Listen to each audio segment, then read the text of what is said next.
Hello everybody, Mr. Pilgrim here coming at you with a kind of a weird video. It's not a guide, it's more just of a general showcase of the base game of Elden Ring and how it's kind of quite weird compared to the updated version or even like one of the first couple of patches of the game. As you can see in the bottom right corner, it is version 1.0, and the first thing you'll probably notice is in the top right you'll see an installation progress. That was something that a lot of people had very weird concerns about, because when the game first released they figured it'd be like every other new Souls game. I'm just gonna get rid of the music right now. And that once you had the disc installed on your system you could immediately play. But then for some reason there was an installation problem to where people didn't know that it was, even though the disc had installed, that the game itself would also have to install even further, which is kind of weird. But the first thing probably that you're wondering is, why even show this off? Well, it's because there's quite a few differences and changes from the base version to just a couple of updates. And I figured I might as well show it off. And, you know, it might be interesting. You never know. So I'll just jump right into it and skip to, like, the first major thing that I've had come across and noticed for weird reasons. But yeah. Alright, so probably one of the first few things you'll notice is that you can't even talk or interact with this ghost who normally tells you about going down the tutorial hole.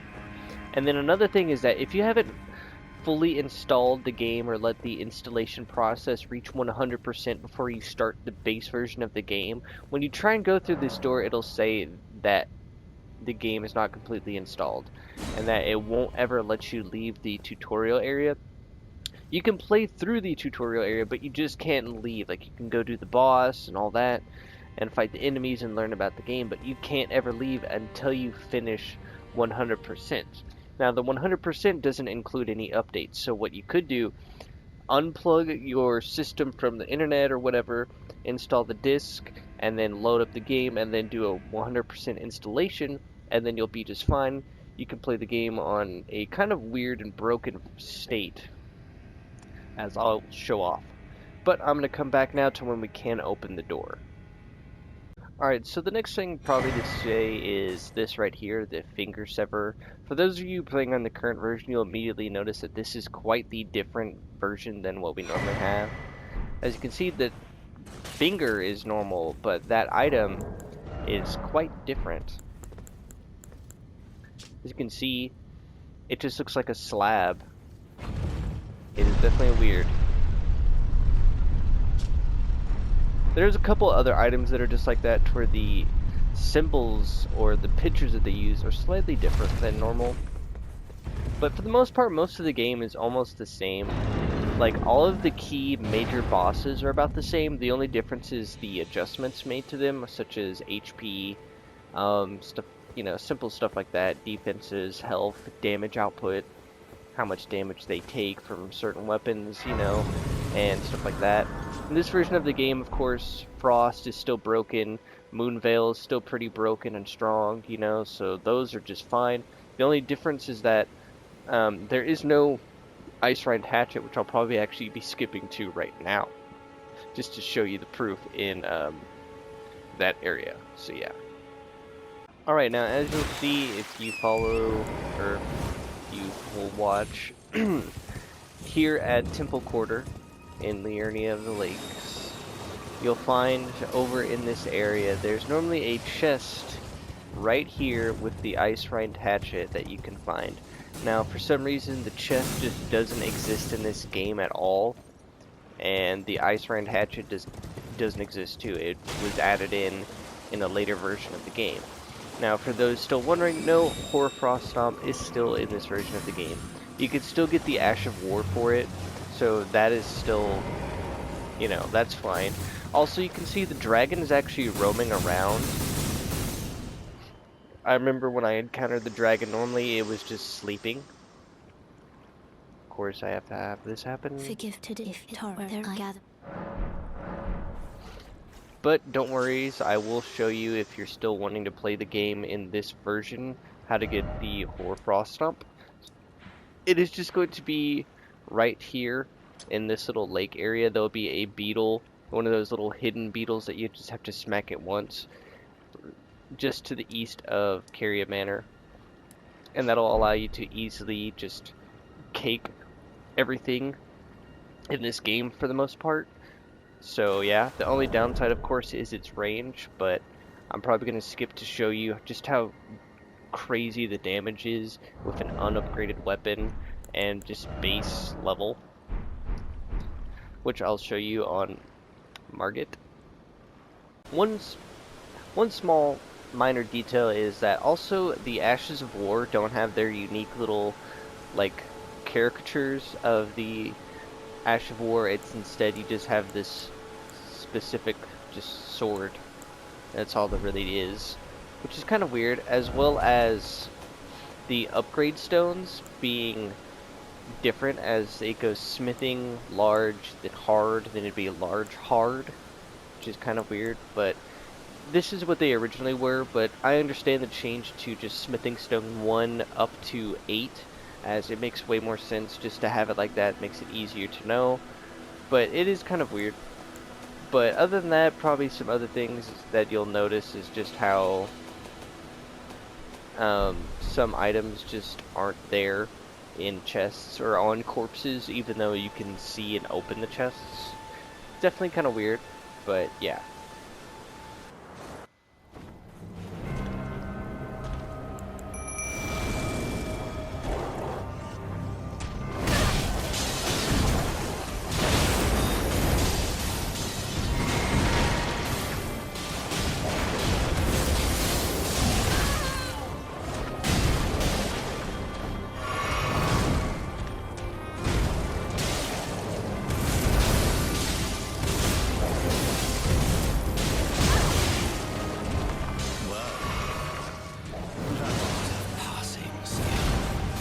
Warrior blood must truly run in thy veins. Tarnished.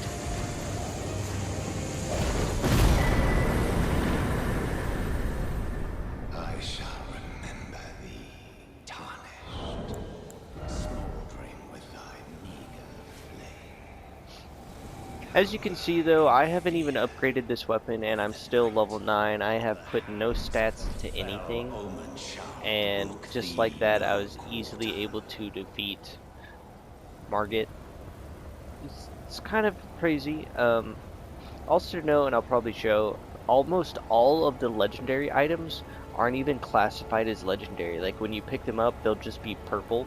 They won't have that orange sheen to them, which is really weird, but it's definitely off-putting. Like, you can still get the trophy for getting all of the legendaries for everything in the game, so Platinum Trophy Guides still work just fine for this version of the game.